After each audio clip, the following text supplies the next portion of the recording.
You're nothing but a failure, Daniel. I won't waste my life with a man who lost his baggage handler job. I deserve a man with wings, not one who carries bags. The captain makes me feel alive. You're just dead weight.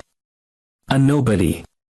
I want a man who soars above the clouds, not one crawling on the ground with suitcases. Those were the words Clara spat as she walked out on her husband, her arm clinging tightly to the senior pilot she thought was her golden ticket. But she had no idea that the man she discarded wasn't a simple worker at all, he was the hidden owner of the very airline she was running toward. What happened next will make you question everything you think you know about loyalty, greed, and revenge. Viewers, have you ever been underestimated by someone you gave your all to? How would you respond when the day finally comes to turn the tables? The afternoon sun glared off the polished glass walls of Houston International Airport. Travelers rushed through the terminals, wheels of their luggage clattering against the tiles. Daniel Whitmore, dressed in his Navy baggage handler uniform, stood on the tarmac staring at the supervisor who had just spoken the words that shattered his life. "Daniel, I'm sorry. Cuts have to be made. Hand in your badge." The plastic ID card trembled in his palm. For 8 years he had carried bags heavier than his own dreams, sweating under Texas heat, never complaining. He had a family to feed, a wife he adored. At least he thought she adored him too. But as the words sank in, a cold dread wrapped around his chest, not because he lost the job, but because of what Clara, his wife, would say. Inside the staff break room, Clara's voice already rang out like a whip. She had insisted on meeting him the moment she heard the rumor.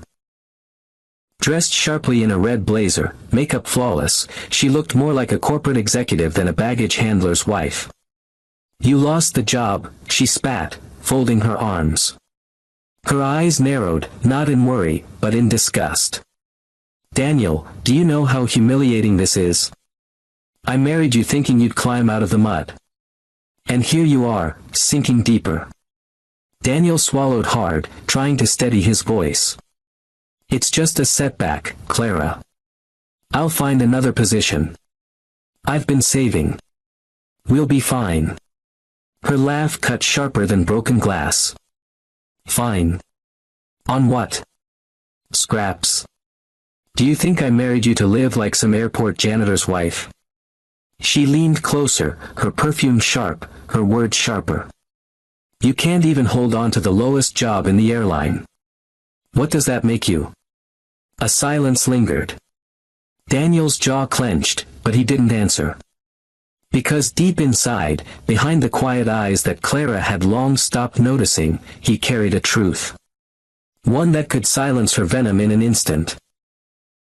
A truth that could make the entire airport bend to him. But he wasn't ready, not yet. Through the glass window, Daniel caught sight of Captain Reynolds, a tall, silver-haired pilot stepping out of a luxury car. He moved with effortless confidence, his crisp uniform adorned with golden stripes. Passengers stopped to glance at him the way people glance at kings. Clara's gaze followed, her lips parting slightly. "Now that," she whispered, almost to herself, "is a real man." Daniel felt the sting but remained still. He watched Reynolds stroll through the terminal, unaware that fate had just placed the senior pilot in the crosshairs of his crumbling marriage. Clara turned back, her eyes glinting with contempt. "You'd better figure out your life, Daniel. Because I didn't marry a man to watch him crawl." Her words hung in the air as Daniel lowered his badge on the desk. His hands shook, not with fear, but with a fire only he could feel. Clara thought she had just seen her husband lose everything. What she didn't know was that Daniel Whitmore had been playing a much bigger game all along. The drive home was quiet, except for the sound of Clara's acrylic nails tapping against her phone screen. Daniel kept his eyes on the road, his knuckles tight around the steering wheel. The Houston skyline shimmered in the distance, but all he saw were the cracks forming in his marriage. Clara broke the silence first. "Do you remember our wedding day, Daniel?" she asked, not with affection, but with accusation. "I stood there in lace, believing you'd give me the life I deserve. A big house, expensive cars, a husband who commands respect. I didn't sign up to be a baggage handler's wife. Daniel exhaled slowly. He remembered the day well, the way Clara's veil floated in the summer breeze, the vows she whispered, the way she clutched his hand as if he was her future. Back then, her eyes had glowed with something he thought was love. But maybe it had only been hunger for the life she imagined he could give. You think money is everything, Clara? His voice was quiet but firm. Marriage is about building together, not climbing on someone else's back. She rolled her eyes. Spare me the poetry. Love doesn't pay for vacations in Paris or diamonds on my wrist. Do you know how embarrassing it is when my friends brag about their husbands, lawyers, doctors, men with power, and I smile politely, knowing mine spends his days hauling suitcases? Daniel's grip tightened. If only she knew. If only she had patience to see beyond the uniform. But he remembered why he had chosen this path. Years ago, when his father passed, Daniel inherited not only grief but also an empire, majority shares in Whitmore Airlines. But he had sworn to himself that before he revealed his inheritance, he would test the people around him. He didn't want a wife who loved a billionaire, he wanted one who loved a man. He glanced at Clara now and realized she was failing the test miserably. As they pulled into the driveway of their modest suburban home, Clara's phone buzzed. Her lips curved into a sly smile as she typed a reply. Daniel caught the reflection in the windshield, Captain Reynolds. His chest tightened, but he said nothing. Inside the house, Clara tossed her purse onto the couch and poured herself a glass of wine. I'm warning you, Daniel, she said, swirling the liquid lazily. I won't waste my youth on a man who's content to stay small. A man who can't even hold a uniform, let alone command respect. Daniel studied her for a long moment, then walked to the study where the mahogany desk still smelled faintly of his father's cigars. Hidden in the bottom drawer were sealed folders, ownership documents, boardroom minutes, shareholder agreements. Proof that the baggage handler she mocked was the very man who decided who flew and who didn't. He placed a hand on the drawer, feeling the weight of it, then let go. Not yet. From the living room, Clara's laughter rang out as she read another message. Daniel leaned back against the desk, his jaw firm. He had played the humble man long enough. But before the game ended, Clara would show her true face. And when the truth came out, it would be her turn to crawl. The next morning, Clara lingered outside the airport cafe, adjusting her hair in the glass door. Daniel had dropped her off, saying he was heading to a meeting. She didn't ask questions, she never did anymore. Her eyes were on something else entirely, Captain James Reynolds. He entered with the effortless stride of a man who knew the world bent for him. Silver hair neatly combed, his uniform tailored to perfection, golden stripes glinting on his shoulders. The cafe staff straightened instinctively, smiles widening as though royalty had arrived. Good morning, Captain, the barista gushed. Reynolds smiled warmly. The usual, thank you. Even his voice carried the smooth authority of command. Clara's breath caught. She had seen him before from a distance, but today was different. Today, she would make herself seen. She stepped forward, pretending to bump into him, spilling her purse across the floor. Lipstick, keys, and credit cards scattered like confetti. Oh my goodness. I'm so sorry, she exclaimed, crouching quickly. Reynolds bent down, his large hand retrieving a compact mirror. Their eyes met for the first time, his, a piercing steel blue, hers, wide and shimmering with feigned embarrassment. No harm done, he said smoothly, handing her the mirror. Though I must say, not every day I get to rescue a lady before my morning coffee. Clara laughed softly, tucking a strand of hair behind her ear. Well, consider me grateful. They gathered the rest of her things, and Reynolds held the door open for her. Clara hesitated, then tilted her head. Can I buy the hero his coffee? Least I can do. A faint grin touched his lips. generous offer. But let me return the favor. After all, you've made my morning far more interesting." As they sat down together, Clara felt a rush she hadn't felt in years. Daniel's tired, weary face flashed in her mind, and she shoved it away. "So," Reynolds began, stirring his coffee with lazy precision, "what brings you around here? Traveling somewhere?" Clara leaned forward, lowering her voice. "My husband works here. Or, worked. He was let go yesterday."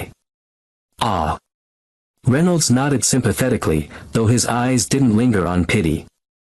"Tough business, airline cuts. But you strike me as someone who deserves more than life's scraps." Her pulse quickened. "He sees it too." "And what about you?" she asked coyly. "Flying the world, admired by everyone, must be nice." He chuckled. "It has its perks. But it can be lonely at altitude." His gaze locked on hers, deliberate. Clara's lips parted slightly. She felt seen in a way Daniel hadn't made her feel in years. Not as a burden, not as someone complaining about bills, but as a woman desired. When their coffees were done, Reynolds rose, slipping her a crisp business card. "Clara, wasn't it? Call me if you ever want to escape the ground for a while." She took it with trembling fingers, her heart racing. As Reynolds walked out, sunlight catching the gold on his uniform, Clara closed her hand around the card like it was a lifeline. At home, Daniel would be waiting, trying to piece their life back together. But Clara's eyes were already on the sky, and the man who ruled it. Dinner was quiet, the only sound the scrape of forks against porcelain. Daniel had cooked, as usual, roasted chicken with mashed potatoes, the kind of meal that once made Clara beam with gratitude. Now she picked at it like it was beneath her. "You know," Clara began, her tone sharp enough to slice through the silence, "I saw Captain Reynolds today." Daniel's fork froze midair. He looked up, his eyes calm, betraying nothing. "Oh. And?" Clara smirked. "And he's everything you're not." The words landed heavier than any suitcase Daniel had ever lifted. She leaned back, twirling her wine glass. "He commands respect. The way people light up when he walks into a room, it's magnetic. He doesn't haul bags around like some laborer. He flies planes. People look at him and see power, status, dignity." She let out a mocking laugh. "When they look at you, they see a man who can't even keep that job." Daniel set his fork down carefully. He had endured many of her barbs, but this one cut to the bone. Still, his voice was steady. "Clara, respect isn't about uniforms or gold stripes. It's about character. About loyalty." Clara's eyes narrowed. "Character doesn't buy me diamonds. Loyalty doesn't book me seats in first class." He studied her, the lines of disappointment deepening on his face. "So that's what matters most to you? The world seeing you on the arm of a man with wings?" Her lips curved into a cruel smile. "Exactly. And don't you dare tell me I'm wrong for wanting more. You think suffering makes you noble? It just makes you small. I married you to rise, Daniel, not to sink into mediocrity." A silence stretched, heavy and suffocating. Daniel leaned back, folding his arms. "And what happens when that shiny uniform loses its shine? What happens when the man behind the stripes is just another flawed soul like me?" Clara scoffed. "Reynolds will never fall. Men like him are untouchable. Men like you are replaceable." Her words struck like a whip, but Daniel only nodded slowly. Inside, a fire smoldered.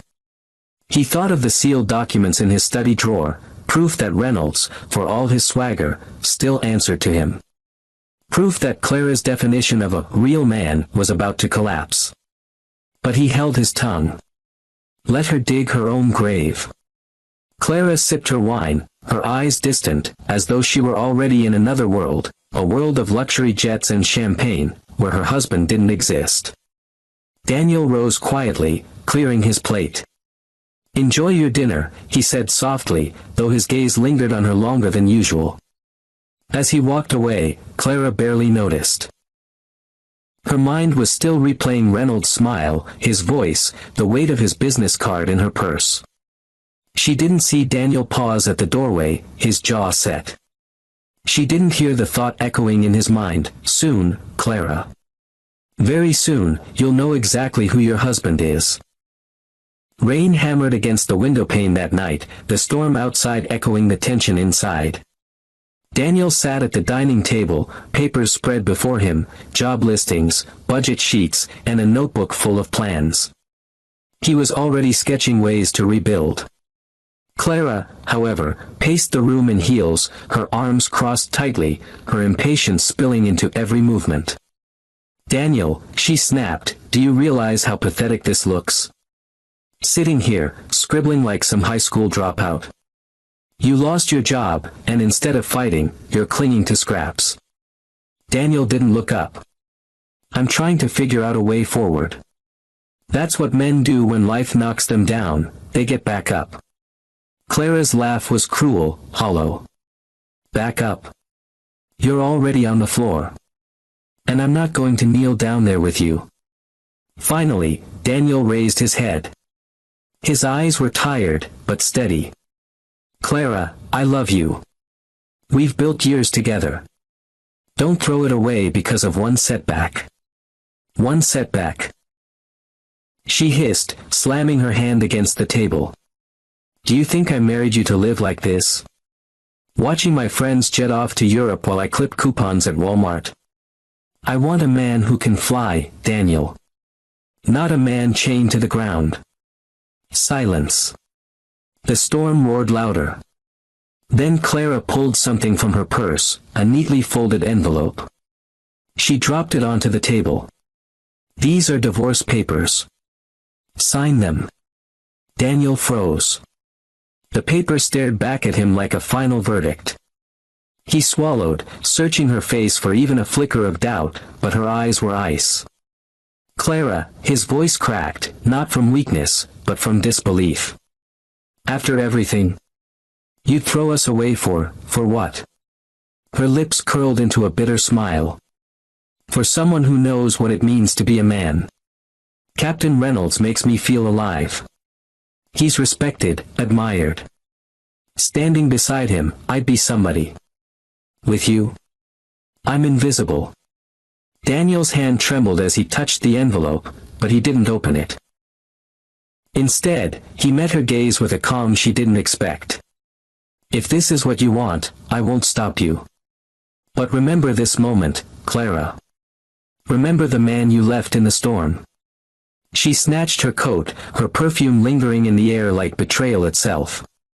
"I don't need your lectures. Reynolds is waiting for me." The front door slammed, leaving Daniel in the hollow silence of a house that no longer felt like home. Outside, Clara hurried through the rain, her heels clicking against the pavement until she spotted the sleek black car parked beneath a street lamp. The door opened, and Captain Reynolds stepped out, umbrella in hand, his smile warm, inviting. Clara slipped beneath it, her heart racing as he kissed her cheek. She didn't look back. But Daniel, standing silently at the upstairs window, did. His hand pressed against the glass, his face unreadable. And though Clara thought she had left a broken man behind, the truth was far more dangerous. She had just betrayed the one man who owned the very world she was running to. The next morning, Daniel rose before dawn. The storm had passed, leaving the city washed clean, but inside him a different storm gathered strength. He dressed not in the worn uniform Clara once mocked, but in a tailored charcoal suit that had been resting in the back of his closet for months, waiting for this day. He drove past the airport terminal, past the baggage claim where his co-workers had once clapped him on the back, and straight toward the executive building with mirrored walls that reflected the morning sun like polished silver. Few knew the man behind those glass doors. Fewer still knew that Daniel Whitmore, the baggage handler, carried keys to rooms where destinies were written. Inside the lobby, a receptionist straightened at once.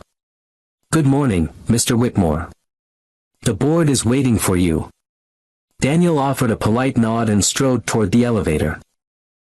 The ride to the 28th floor was silent except for the steady hum of cables. His reflection in the polished doors stared back, calm, firm, and ready. When the elevator opened, the hum of conversation spilled out from the boardroom. Men and women in sleek suits turned as he entered, voices dropping. The chairman of operations rose quickly. Mr. Whitmore, welcome. Daniel took his place at the head of the table. The same hands Clara once mocked for carrying luggage now rested on mahogany polished by generations of power. Let's begin, Daniel said simply. The room came alive with reports. Rising fuel costs, fleet expansion, negotiations with international airports. Daniel listened carefully, asking questions that revealed not only his intelligence but his experience, years of observing operations from the ground. While others only studied charts and graphs, Daniel had seen the sweat of baggage handlers, the exhaustion of flight attendants, the pride of pilots walking tall. He understood the business from every angle. Finally, the head of finance slid a thick file across the table. Sir, as majority shareholder, your approval is required for the new contracts. Shall we proceed? Daniel opened the folder, scanning the pages. His eyes caught on a familiar name, Captain James Reynolds. A ripple of irony surged through him. Clara's real man, the pilot she had thrown him away for, was nothing more than an employee, a name on a payroll, a man who ultimately answered to him. He signed the papers with a steady hand, closing the file with a soft thud. Approved. The executives exhaled, relief washing through the room. As the meeting concluded, Daniel remained seated, staring out the window at the runway below. Planes taxied slowly, passengers hurried through jet bridges, baggage handlers hoisted suitcases onto conveyor belts. His old life was there, just yards away, the sweat, the noise, the weight. But now he saw it differently. He hadn't lost everything, as Clara believed. He had only shed the disguise. Daniel rose, adjusting his cufflinks. Gentlemen, prepare for the shareholder gala. It's time this airline remembered who owns the sky. And as he left the room, a single thought lingered in his mind like a vow: when Clara sees the truth, it will be too late. The airport terminal buzzed with life that Saturday afternoon. Families dragged their luggage, children pointed at planes taking off, and businessmen barked into cell phones.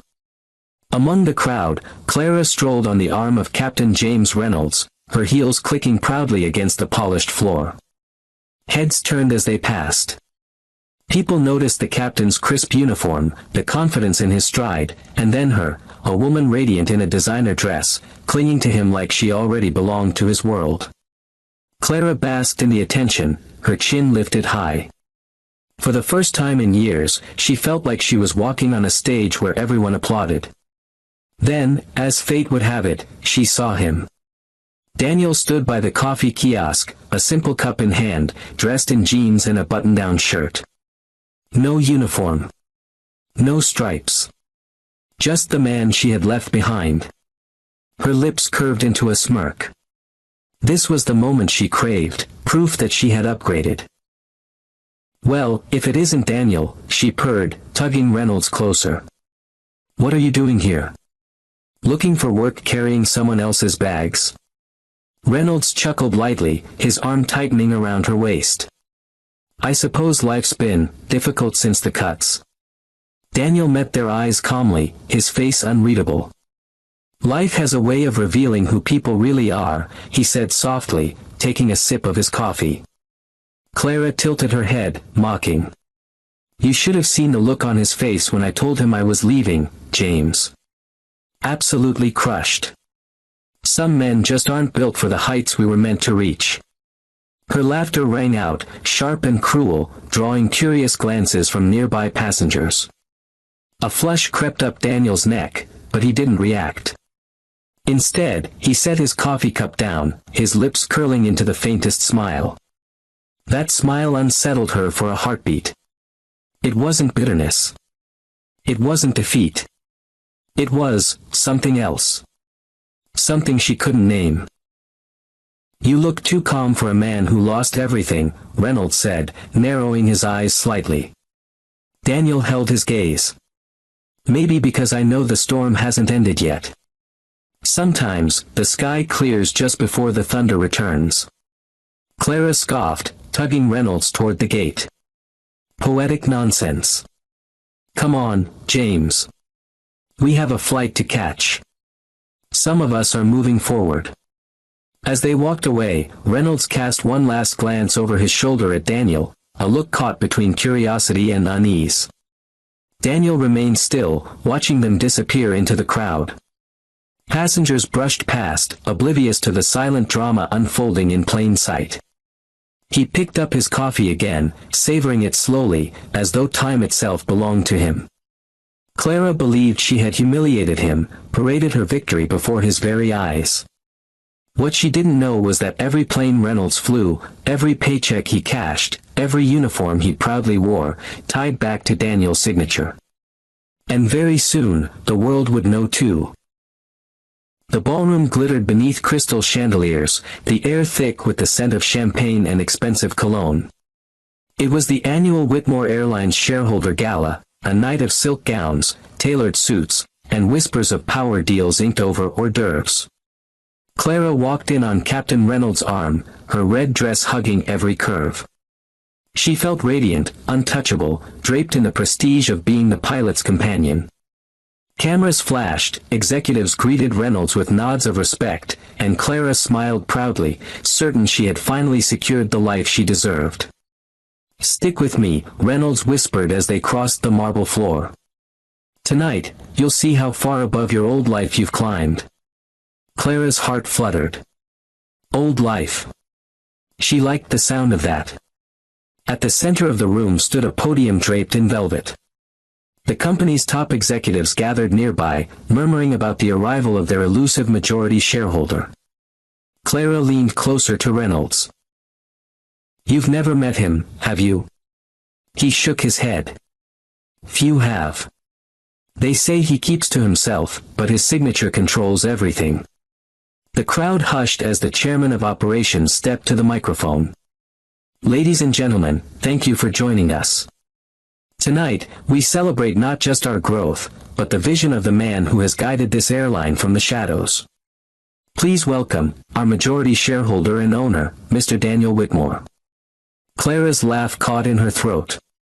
Her wine glass slipped, shattering against the floor. From the edge of the ballroom, Daniel emerged. No uniform. No baggage handler's badge. Just a man in a perfectly cut suit, shoulders broad, chin high, eyes steady.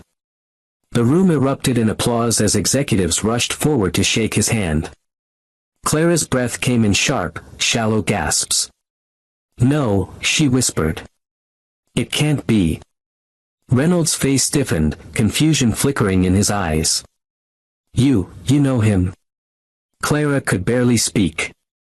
That's my husband." On stage, Daniel adjusted the microphone, his voice calm but commanding. "For years, I've walked these halls unnoticed, watching, listening, learning. Some saw me as just another man in uniform, carrying bags. But the truth is, I carried this airline on my shoulders long before I ever wore that badge." His gaze swept the room, pausing for the briefest moment on Clara. "And tonight, I step forward not as a worker, but as the man entrusted with its future." Applause thundered. Investors nodded with admiration. Clara felt the room tilt beneath her, as though the chandelier lights were mocking her. Reynolds cleared his throat, trying to recover his composure. "He's your husband." Clara's lips trembled. I didn't know." Daniel smiled faintly from the stage, not bitter, not triumphant, just certain. And in that moment, Clara realized she hadn't left a broken man. She had abandoned an empire. The music swelled, champagne glasses clinked, and the applause rolled on. But for Clara, the sound was nothing but the deafening echo of her own ruin. The gala roared on, but for Clara, the glittering ballroom dissolved into a blur. She could hardly breathe. Her heart pounded as she watched Daniel shake hands with CEOs and senators, laughing softly as photographers scrambled for his attention. Captain Reynolds stiffened beside her, tugging at his collar. The confident air he always carried seemed to shrink. "Clara," he muttered, his voice low, "why didn't you tell me your husband was him?"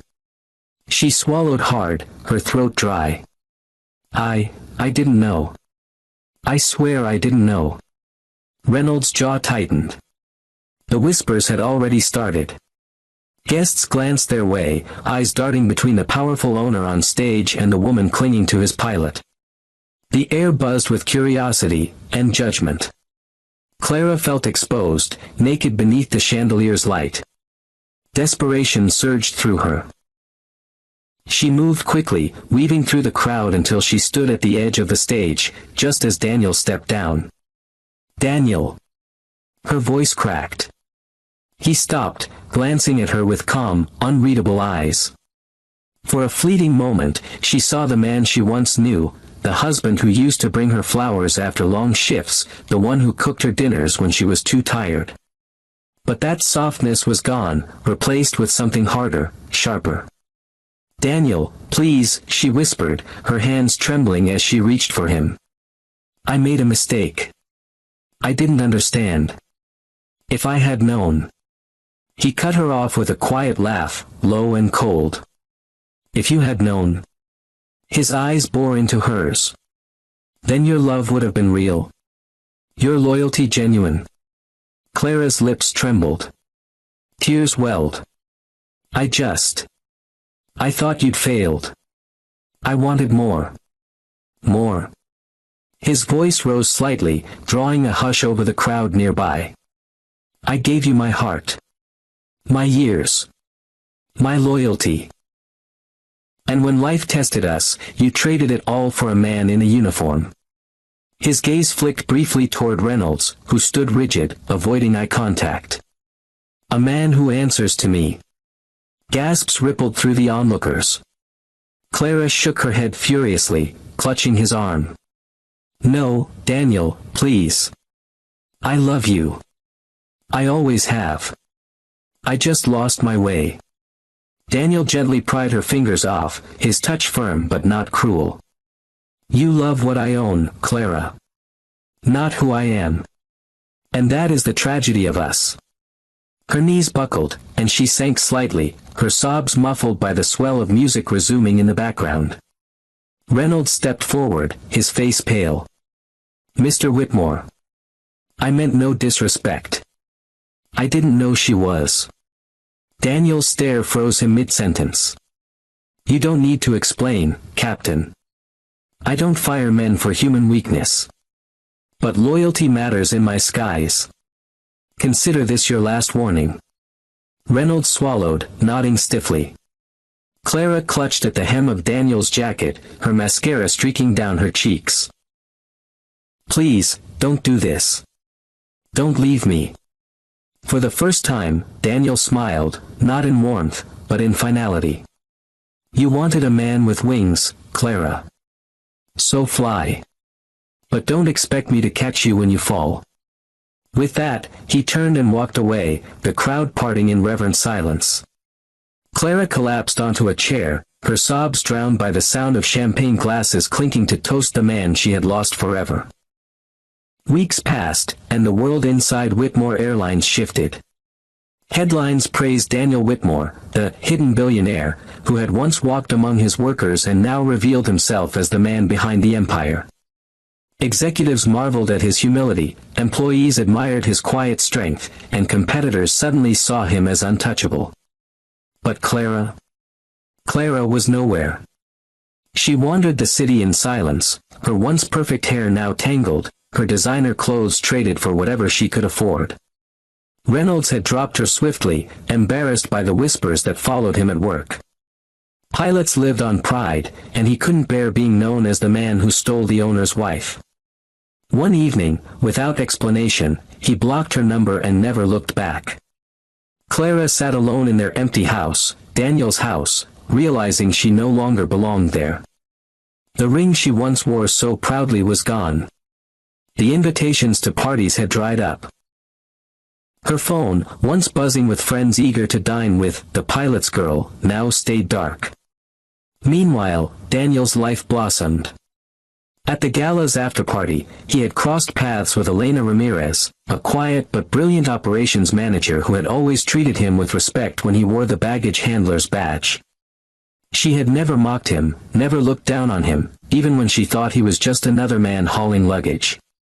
They began meeting over coffee, conversations flowing with ease. Elena listened without judgment, laughed without malice, and saw him not as a bank account or a uniform but as Daniel, the man, not the myth. One evening, as they walked along the riverfront, Elena glanced up at him. "You know," she said softly, "the world might see you as untouchable now. But I see the man who stood in the rain, carrying bags heavier than anyone else, and still smiled at the people around him. That's the man I admire." Daniel's chest tightened, warmth flooding him in a way Clara's praise never had. For once, he felt seen, truly seen. Back in her crumbling apartment, Clara stared at old photographs, her tears smudging the faces smiling back at her. She replayed Daniel's last words, "You wanted a man with wings, Clara. So fly." But there were no wings left for her. Only silence, regret, and the echo of a door she had slammed too quickly. One night, she stood outside the airline headquarters, hoping to catch a glimpse of Daniel. She saw him step out, Elena by his side, their laughter soft in the evening air. Clara's lips parted as if to call his name, but the sound caught in her throat. Daniel glanced her way briefly, and then turned back to Elena, walking into a future that no longer included her. Clara sank onto a bench, her body trembling with sobs.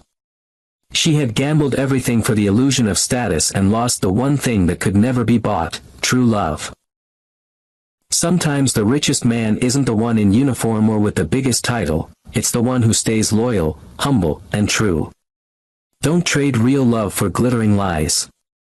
Because once it's gone, no amount of wealth, wings, or power can bring it back.